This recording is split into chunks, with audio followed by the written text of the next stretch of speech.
Welcome to study कर। मैं हूं आपका दोस्त प्रभाकर। दोस्तों, आज हम 31 मार्च 2023 के मोस्ट इंपॉर्टेंट करेंट अफेयर्स के क्वेश्चन डिस्कस करेंगे। तो आज का पहला क्वेश्चन है, 30 मार्च को कौन सा राज्य अपना स्थापना दिवस मनाता है? तो दोस्तों, 30 मार्च को अभी हाल ही में राजस्थान ने अपना स्थापना दिवस मनाया है। 30 मार्च 1949 को जोधपुर, जयपुर, बीकानेर और जैसलमेर संयुक्त राज्य राजस्थान में शामिल हो गए थे। और फिर जब ये शामिल हो गए तो दोस्तों इसे ग्रेटर राजस्थान कहा जाने लगा, जो कि आज का वर्तमान राजस्थान है। तो इस प्रकार से 30 मार्च 1949 को राजस्थान की स्थापना मानी जाती है। दोस्तों, राजस्थान देश का सबसे बड़ा राज्य है। इसका कुल क्षेत्रफल है 3,42,239 वर्ग किलोमीटर। चलिए दोस्तों, राजस्थान के बारे में कुछ और इंपॉर्टेंट पॉइंट डिस्कस करते हैं। भारत के कुल भौगोलिक क्षेत्रफल के 10% के बराबर है राजस्थान का क्षेत्रफल, यानी भारत का जितना भी क्षेत्रफल है उसका 10% हिस्सा किसका है? राजस्थान की क्षेत्रफल का। दोस्तों, यह क्षेत्रफल के हिसाब से सबसे बड़ा भारतीय राज्य है और जनसंख्या के हिसाब से 7वां सबसे बड़ा राज्य है। यहाँ की जो प्रमुख जनजातियां हैं वो हैं भील, धानका, गरासिया, कथोड़ी। और यहाँ के वर्तमान मुख्यमंत्री हैं अशोक गहलोत। राज्यपाल हैं कलराज मिश्र। राजकीय पशु है ऊंट और चिंकारा। राजकीय पक्षी है ग्रेट इंडियन वस्टर्ड। दोस्तों, राष्ट्रीय उद्यान यहां पर कौन कौन से फेमस हैं? मुकुंदरा हिल्स राष्ट्रीय उद्यान, रेगिस्तान राष्ट्रीय उद्यान, केवलादेव घाना राष्ट्रीय उद्यान, रणथंभौर राष्ट्रीय उद्यान और सरिस्का राष्ट्रीय उद्यान। बांध कौन कौन से हैं फेमस? वीसलपुर बांध बनास नदी पर है। माही बजाज बांध माही नदी पर है।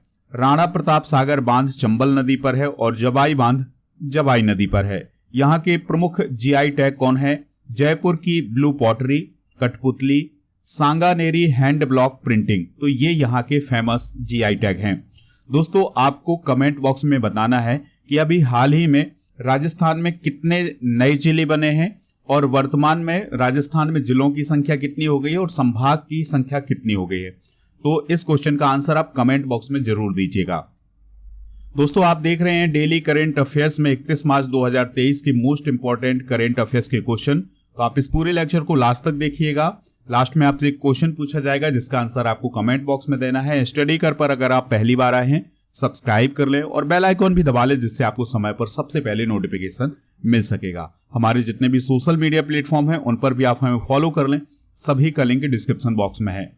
दोस्तों, अगर आप किसी भी एग्जाम की तैयारी कर रहे हैं, चाहे वो स्टेट लेवल का एग्जाम हो या फिर एसएससी बैंकिंग कोई भी एग्जाम हो, तो उसके लिए मॉक टेस्ट हमारे ऐप पर उपलब्ध हैं।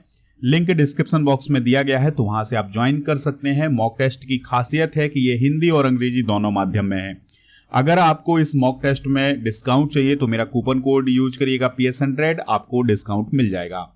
इसके अलावा डेली करेंट अफेयर्स का जो PDF है वो भी आपको हमारे ऐप पर उपलब्ध है। उसका लिंक डिस्क्रिप्शन बॉक्स में दिया गया है। सबसे पहले ऐप डाउनलोड करें, फिर उसके बाद PDF डाउनलोड कर सकते हैं।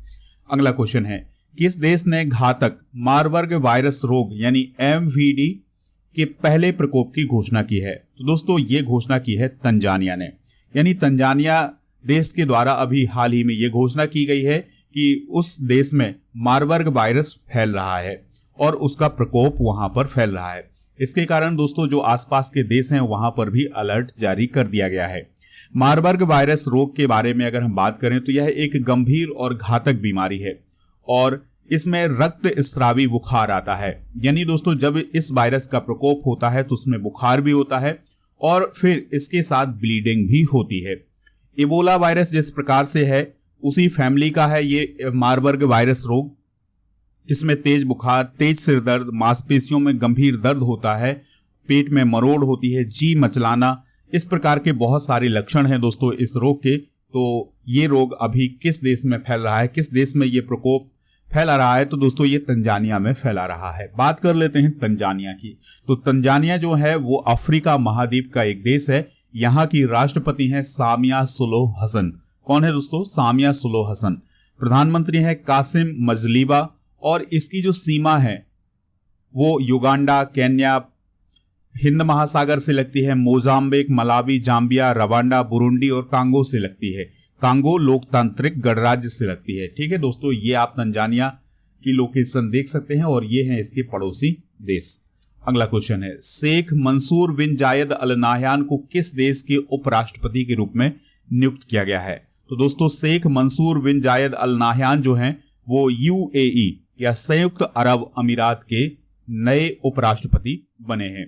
तो संयुक्त अरब अमीरात के राष्ट्रपति हैं शेख मोहम्मद बिन जायद अल नाहयान।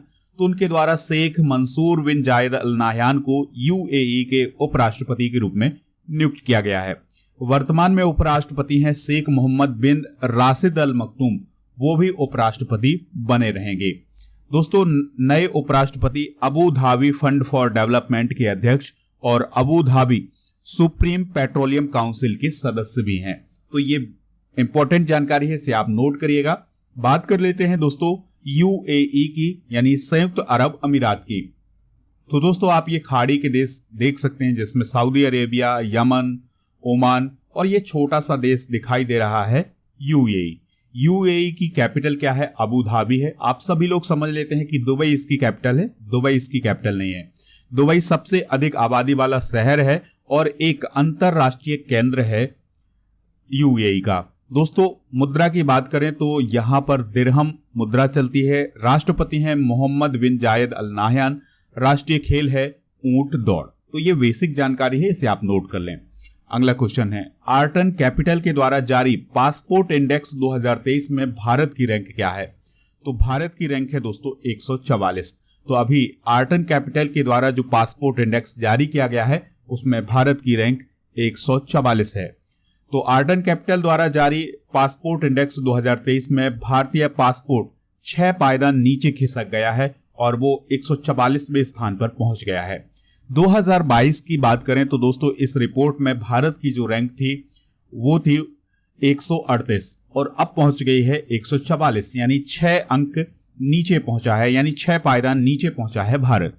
रैंकिंग में यूएई 181 के मोबिलिटी स्कोर के साथ सबसे ऊपर है। इसके बाद Sweden, Germany, Finland, Luxembourg, Spain, France, Italy, Netherlands और ऑस्ट्रिया का स्थान है।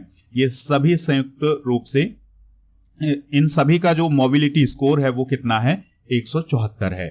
जापान 172 स्कोर के साथ 26वें स्थान पर है। दोस्तों जो पासपोर्ट इंडेक्स है इसमें पासपोर्ट की शक्ति और उसके महत्व के बारे में खोज की जाती है। यह दुनिया के सबसे मजबूत और सबसे कमजोर पासपोर्ट को रैंक देता है। 2014 में आर्टन कैपिटल के द्वारा इसको बनाया गया था।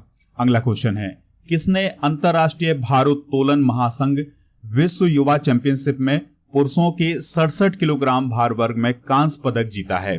तो दोस्तों ये कांस्य पदक जीता है भराली वेदव्रत ने। किसने जीता है दोस्तों? भराली वेदव्रत ने। तो भारतीय वेट लिफ्टर हैं भराली वेदव्रत। तो उन्होंने अल्बानिया के खिलाड़ी को हरा करके विश्व युवा चैंपियनशिप में पुरुषों के 67 किलोग्राम भार वर्ग में कांस्य पदक जीता है। ये आप देख सकते हैं। उन्होंने कुल 267 किलोग्राम वजन उठाकर के तीसरा स्थान हासिल किया है। अन्य खेल समाचार भी डिस्कस कर लेते हैं जो कि अभी हाल ही में चर्चा में रहे हैं। दोस्तों भारतीय जोड़ी नर्मदा नितिन राजू और रुद्राक्ष वाला साहब पाटिल ने भोपाल के ISSF विश्व कप शूटिंग चैंपियनशिप में 10 metre air rifle mixed team स्पर्धा में कांस्य पदक हासिल किया है। नेपाली विकेट कीपर बल्लेबाज हैं आसिफ शेख। तो उन्हें 2022 का Christopher Martin Jenkins spirit of cricket award का विजेता घोषित किया गया है। दोस्तों अभी एक नाम बहुत ही फेमस था, संपन्न रमेश सैलार। तो इन्होंने श्रीलंका के तलाई मन्नार से तमिलनाडु के धनुषकोडी तक पाक जल डमरूमद्र को अंडर 21 समूह में सबसे तेजी से तैरकर पार किया है। अगला क्वेश्चन है, बीसीसीआई ने किसको टाटा आईपीएल 2023 के लिए पार्टनर के रूप में चुना है? तो दोस्तों हर्बा लाइफ न्यूट्रिशन लिमिटेड को अभी हाल ही में बीसीसीआई ने टाटा आईपीएल 2023 के पार्टनर के रूप में चुना है। तो दोस्तों हर्बा लाइफ न्यूट्रिशन लिमिटेड जो है ये न्यूट्रिशन से रिलेटेड जितने भी प्रोडक्ट है वो बनाता है और इससे मीराबाई चानू, विराट कोहली ये सब जुड़े हुए हैं। आईपीएल 2023 की बात करें तो यह 31 मार्च से शुरू होकर के 26 मई 2023 तक खेला जाएगा। बात कर लेते हैं बीसीसीआई की। तो इसके अध्यक्ष हैं रोजर मिल्नी, मुख्यालय है मुंबई में और इसकी स्थापना हुई थी दिसंबर 1928 में।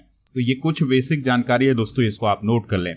अगला क्वेश्चन है, एसोचैम के अध्यक्ष के रूप में किसने पदभार संभाला है?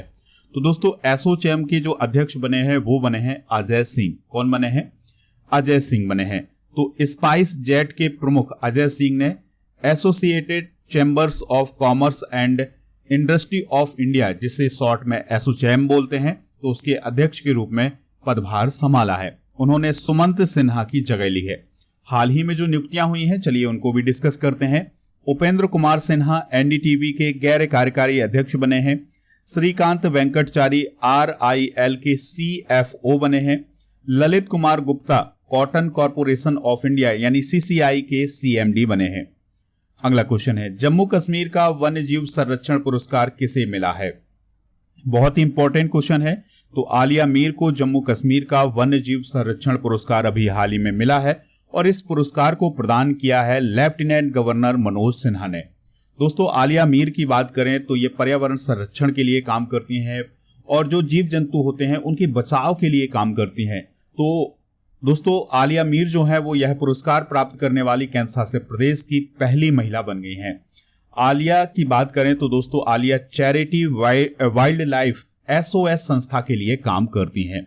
हाल ही में प्रदान किए गए कुछ प्रमुख पुरस्कार डिस्कस करते हैं। तो दोस्तों MT वासुदेवन नायर को केरल ज्योति सम्मान 2023 से सम्मानित किया गया है। लुइस कैफरेली को एवल पुरस्कार 2023 दिया गया है। एवल पुरस्कार याद रखिएगा, ये गणित के क्षेत्र में दिया जाता है। बॉम्बे जयश्री को संगीत कला निधि पुरस्कार 2023 प्रदान किया गया है। इसके अलावा शिव शंकरी को सरस्वती सम्मान 2022 दिया गया है। तो ये हाल ही में जो पुरस्कार प्रदान किए गए हैं इनको आप नोट कर लें। अगला क्वेश्चन है, किसे चिल्ड्रंस चैंपियन अवार्ड 2023 से सम्मानित किया गया है? तो दोस्तों अभी हाल ही में स्टूडेंट्स वेलफेयर मिशन को चिल्ड्रन चैंपियन अवार्ड 2023 से सम्मानित किया गया है। ये जो स्टूडेंट्स वेलफेयर मिशन है यह क्या है? तो दोस्तों यह एक NGO है जो बच्चों के लिए काम करता है और ये असम का एक NGO है। दोस्तों यह NGO इस पुरस्कार के लिए चुना जाने वाला पूर्वोत्तर का एकमात्र संगठन है। बात कर लेते हैं चिल्ड्रन चैंपियन अवार्ड की।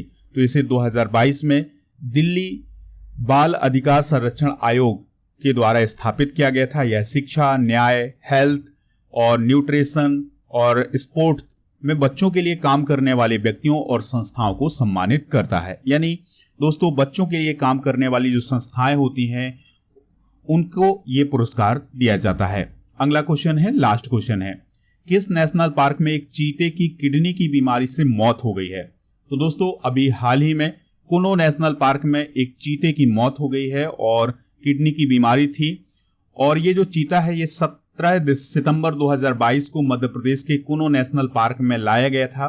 नामीबिया से 8 चीते लाए गए थे। उन 8 चीतों में से यह जो चीता था वो भी शामिल था और इस चीते का नाम क्या था दोस्तों? सासा। ठीक है, तो इसकी किडनी की बीमारी के कारण अब इसकी मौत हो गई है। 17 सितंबर 2022 को 8 चीते जो लाए गए थे उसमें से 5 मेल थे और 3 फीमेल थे। दोस्तों इन्हें प्रोजेक्ट चीता के तहत यहां पर लाया गया था। इसके बाद दोस्तों अभी हाल ही में साउथ अफ्रीका से भी 12 चीते लाए गए हैं। तो ये कुछ इंपॉर्टेंट जानकारी है, इसे आप नोट करिएगा। बात कर लेते हैं कुनो नेशनल पार्क की। तो कुनो नेशनल पार्क जो है वो मध्य प्रदेश में स्थित है और ये श्योपुर और मुरैना जिले में स्थित है। यहाँ पर आप श्योपुर और मुरैना जिले की लोकेशन देख सकते हैं। 1981 में एक वन्य जीव अभ्यारण्य के रूप में इसे स्थापित किया गया था। 2018 में कुनो राष्ट्रीय उद्यान को राष्ट्रीय उद्यान का दर्जा दिया गया था। तो ये कुछ बेसिक जानकारी है दोस्तों, आप नोट कर लें, एग्जाम के पॉइंट ऑफ व्यू से बहुत इंपॉर्टेंट है। दोस्तों अब हम करते हैं रिवीजन कल के करंट अफेयर्स की।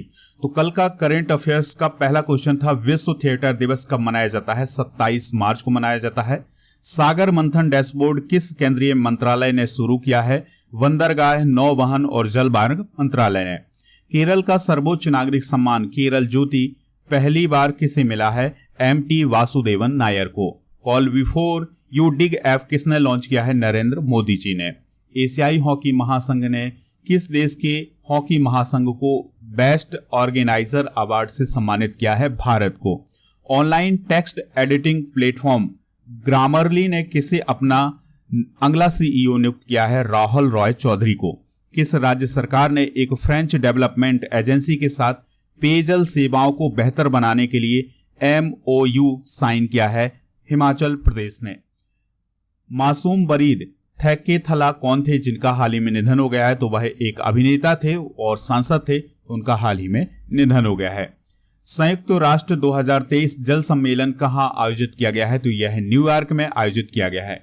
DGCA रिपोर्ट के अनुसार विश्व में सबसे अधिक महिला पायलट किस देश में है? भारत में। तो दोस्तों ये थे कल के करंट अफेयर्स के क्वेश्चन। आज के जनरल नॉलेज के पिटारे में डिस्कस करते हैं प्रमुख महोत्सव और मेले। सिरोई लिली महोत्सव 2022 मणिपुर में मनाया गया है। भारत ड्रोन महोत्सव 2022 प्रगति मैदान नई दिल्ली में मनाया गया है। माधवपुर मेला माधवपुर गुजरात में। सूफी उत्सव श्रीनगर जम्मू कश्मीर में। सलहुर महोत्सव झारखंड में। 35वां सूरजकुंड अंतर्राष्ट्रीय शिल्प मेला हरियाणा में। राष्ट्रीय युवा संसद महोत्सव 2022 सेंट्रल हॉल नई दिल्ली में। और पूसा कृषि विज्ञान मेला दिल्ली में आयोजित किया गया है। तो ये हैं कुछ प्रमुख महोत्सव और मेले, तो इनको आप नोट कर लें, एग्जाम के लिए बहुत ही इंपॉर्टेंट हैं। चलिए आपसे एक क्वेश्चन पूछा जा रहा है जिसका आंसर आपको कमेंट बॉक्स में देना है। 30 मार्च को कौन सा राज्य अपना स्थापना दिवस मनाता है? गुजरात, राजस्थान, बिहार या पंजाब? जो भी इसका राइट आंसर हो कमेंट बॉक्स में जरूर बताइएगा। और दोस्तों PDF डाउनलोड कर लें ऐप से, ऐप का लिंक डिस्क्रिप्शन बॉक्स में दिया गया है। अगर आपको ये लेक्चर पसंद आया है तो आप इसे लाइक कर दें, शेयर कर दें सभी दोस्तों को, सभी सोशल मीडिया प्लेटफॉर्म पर। जय हिंद, वंदे मातरम।